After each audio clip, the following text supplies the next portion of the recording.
and welcome to the session. I will introduce you to classes of business models that dominate technology products and the digital economy and the capabilities that each of these business models requires you to invest in. In this course, I will discuss two canonical business models in the digital economy: platforms and merchant models.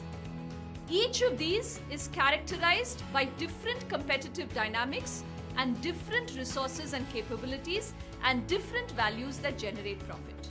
We'll begin with the discussion of platform model.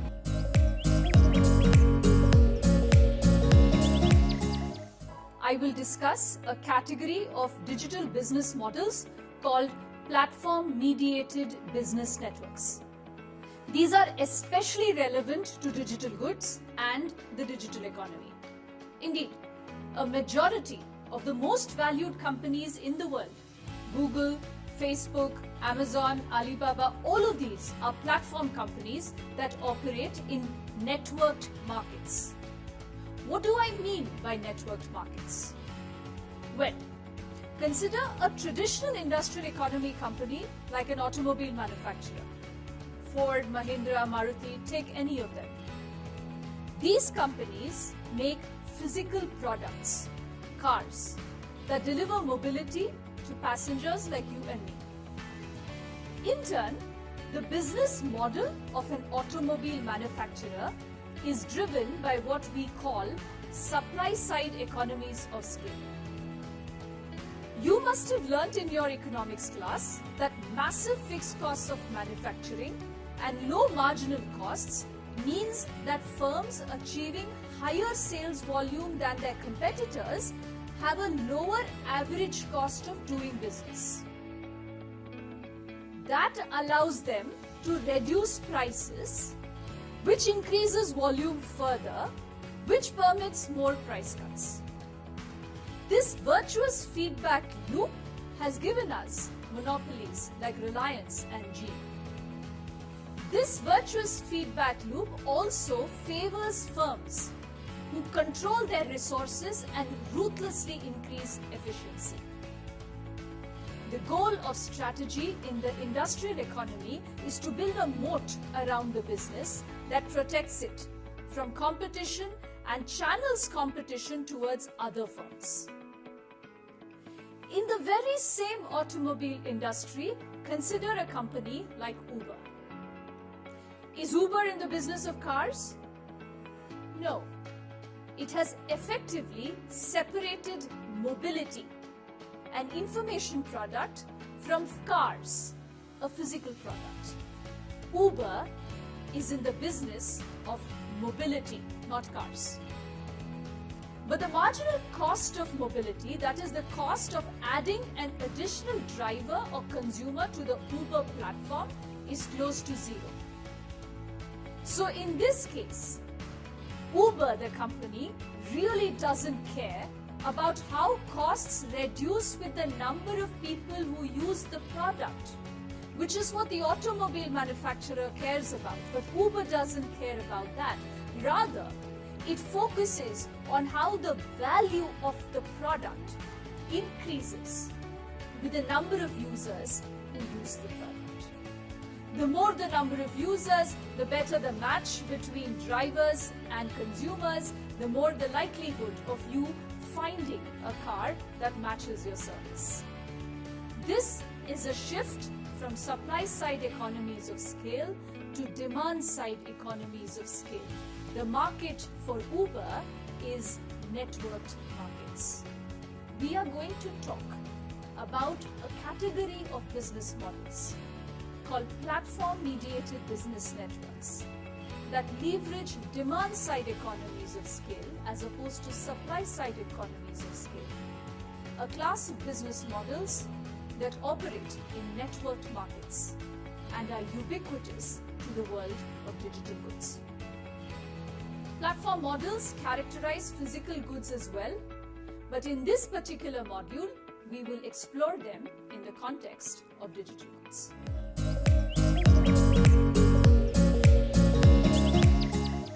We will begin by examining the basic structure and components of platform-mediated business networks. We will then discuss distinctive strategic challenges that these business models face and how they speak to these challenges to deliver business value. These discussions will help us explore the nature of competition amongst platform models and the strategies that are successful in the face of such competition. Let me begin with laying out the basic structure of a platform-mediated business network. I'm going to do this using the example of a company that many of you are intimately familiar with, Monster.com. On one hand, you have job seekers who are looking for jobs across diverse organizations. On the other hand, you have job recruiters who are looking to the platform to hire these individuals for open positions in their firms and institutions. What are the advantages to you, the job seeker, in affiliating with Monster.com? Access to a broad network of jobs, low job search costs, right? You can use a variety of platform features to identify the jobs that best align with your needs, and it's free. Those are the advantages to you, the job seeker. What are the advantages to you, the job recruiter? Well, recruiters can include more information than they typically did in print ads. The online ads include sort and search functions that reduce your search costs for candidates. You receive responses perhaps few minutes within posting the ad. And most important, the online ads are less expensive. They're priced at 1/3 the cost of print ads or less. In other words, Monster has two distinct user groups, job seekers and job recruiters, who require very different but distinctive functionalities from the platform and use the platform to interact with each other. Now let me ask you, what does Monster do in all of this? Well, the obvious answer is that they provide the platform. That is, they provide the technology required for the two groups of people, the job seekers and recruiters, to interact with each other. They also establish the rules of engagement on this platform. Which jobs can be posted on the platform? How many days can a job posting be active? Procedures for dispute resolution between the two groups if it arises, etc., etc. In other words, Monster provides the technology and the protocol or rules of engagement required for the two user groups, the job seekers and the recruiters, to interact with each other. Finally, let me ask you this. Do you, as a job seeker, have a preference for the number of recruiters who affiliate with the Monster platform? Yes, you do. The value of Monster increases to you, the job seeker, with the number of recruiters who affiliate with it. Similarly, do you, the job recruiter, have a preference for the number of job seekers who affiliate with the platform? Indeed, the value of Monster increases to you, the recruiter, with the number of job seekers who affiliate with.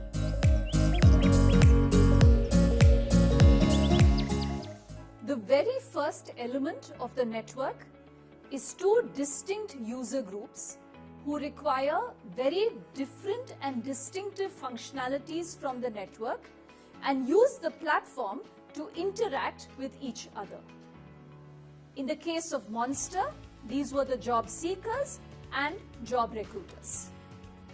Keep in mind that the two user groups must require distinct functionalities from the platform for the platform to be a two-sided business network. For example, consider credit card networks with customers and merchants as two sides. What do customers require? They need a unique account, a card, access to customer service, a monthly bill, etc. Very different from the needs of merchants who require terminals for authorizing transactions, procedures for submitting charges and receiving payments, etc. Similarly, as we discussed, in the case of Monster.com, on one side, its users are firms that have job openings and are looking for hires. On the other side, the users are individuals who have skills and are looking for jobs. These are all two-sided networks. On the other hand, think about a phone network with callers and receivers. Is this a two-sided network? No, because the roles of callers and receivers are interchangeable and converge to the single need to communicate with one another. Similarly, Facebook originated as a one-sided network with users who are looking to socialize with one another, but it evolved to being a two-sided network with users on one side and advertisers on the other.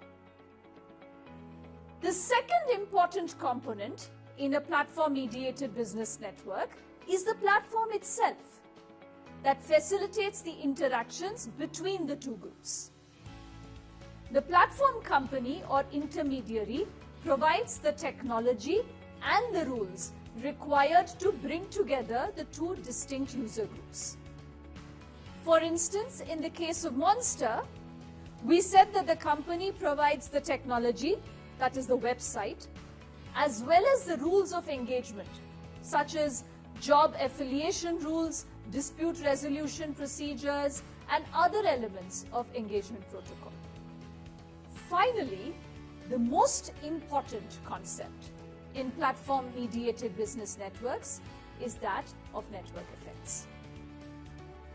Network effects essentially means that the value of the network, the platform, the product to any given user depends on the number of other users with whom they can interact.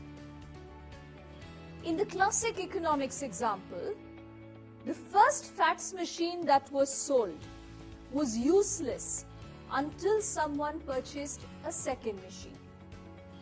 The subsequent arrival of each new fax machine increased the value of an existing fax machine and the willingness to pay for fax machines by consumers. In the case of Monster.com, firms are more likely to join the platform if there are more job seekers or users on the other side, because it gives them access to a bigger pool of likely hires. At the same time, job seekers, individuals, are likely to join the platform if they recognize that the platform gives them access to a larger number of firms or recruiters and therefore more job openings. Network effects themselves are of 4 types. In a two-sided network, members of each group exhibit a preference regarding the number of users in the other group.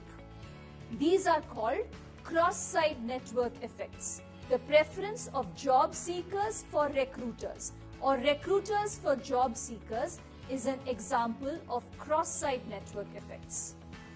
Each group's members may also have preferences regarding the number of users in their own group. These are called same-side network effects. The preference of job recruiters for other recruiters affiliating on the platform is called a same-side network effect. Network effects can be positive or negative. With positive network effects, a large user base is appealing. In two-sided networks, cross-site effects are usually positive, as we saw in the case of Monster.com, but can be negative, as with consumer reactions to advertising. Same-site network effects may be again either positive or negative.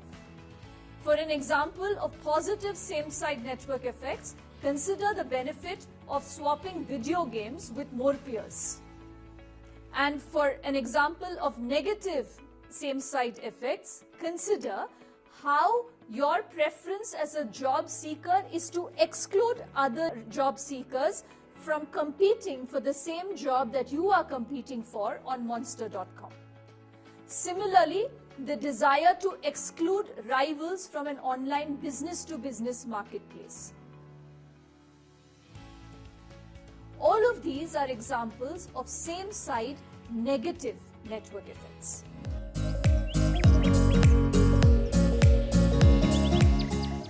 We will use the example of Google to illustrate the key concepts of platform-mediated business networks. Occasionally, I'll draw on examples of other technology product companies like eBay or PayPal, but for most part, we'll keep the eye on Google. Let's start with that question again. What are the two distinct user groups that Google brings together? That's correct. We have users, most of us, that are one side of Google's platform. Users value the Google platform because it provides relevant and valuable information across the vast world of the internet. It's a verb in our lives, isn't it? The other side of the Google platform are the advertisers. What's the value of Google to advertisers? Advertisers value the Google platform because it gives to them a global audience of potential buyers who are likely to click on the ads, visit their virtual stores, and buy their products or services. In order to understand this, let's talk a little bit about trade-offs between reach and richness that exists in offline advertising media. Think about a medium like TV. With TV, an advertiser has immense reach. You can reach several households where TV is present. You get significant reach with that medium. However, what you lose out on is richness. You do not know who viewed your ad on television. You do not know whether they went ahead and purchased the product that you advertised on television. You don't know any of that. In the case of small-scale interactions, like if you walked into a store and you had a conversation with a salesman, you're having a rich interaction. However, the advertiser or the marketer in that case, their reach is limited to that interaction. So you have a rich interaction that comes at the cost of reach. In the case of television, you have reach that comes at the cost of richness. This trade-off between reach and richness is eliminated on digital advertising media platforms like a Google. Not only does the marketer get access to a large audience through Google's channels, the marketer also gets rich information on the viewers of that content. They get to know whether they clicked on that ad, whether they viewed that ad, whether they went ahead and purchased a product in the case of an integrated ecosystem. All of this is rich information that is available to the marketer. Now for a moment, wear your marketing or product manager hat. Isn't this information that you would like to have? Would it not help you if you can measure the ROI on your individual ads? Would it not help if you had control over your campaign and you paid not for the display of the ad, but only when a user clicked on your ad, viewed its content, and better yet, bought the product or service? These value-added features make the Google platform far more beneficial for the advertiser and are the reason why a bulk of advertising money quickly migrated to the internet, with Google being a huge beneficiary. Advertising defines the company's revenue, a bulk of its revenue and profits. Google's advertising itself has two unique components. First, Google may be viewed as two-sided markets. It has an AdWords model that is keyword-based and an AdSense model that is based on display advertising. In the case of display advertising, Google displays an ad on its network of partner sites in a manner that's relevant to the content on that site and takes into account the consumer's preferences. In the case of keyword search advertising, Google displays an ad which is tagged to a keyword and is related. That keyword is related to the landing page of the advertiser or the marketer. In other words, Google is not a typical two-sided market. It may be viewed as two-sided networks, one for display and one for keyword search, as shown in this slide. Google is also an atypical two-sided market. For this discussion, we will only focus on the two-sided market that is defined by keyword search. Even in this market, Google is atypical in that the network effects that characterize keyword search are asymmetric. Think about it. The greater the number of users, the greater the value of Google to advertisers, isn't it? That's an easy one to respond in the affirmative. But ask yourself now the other question, do users have a preference for more number of advertisers to affiliate with the platform? You may say that users don't directly interact with the advertisers, and therefore it is not a typical two-sided network.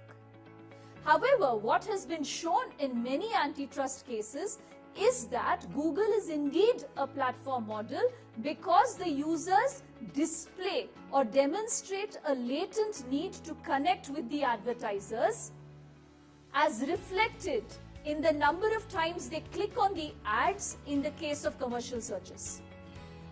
In other words, searches with high commercial intent, that is where the user is looking to purchase or buy, paid ads have a click-through rate of nearly 65 to 75%. This is in contrast to 34% for organic unpaid results. Establishing that there is a latent intent on part of the users to engage with the advertisers. The greater the number of advertisers on the platform, the greater is the value of the platform to the user. Google is a two-sided, platform-mediated business network.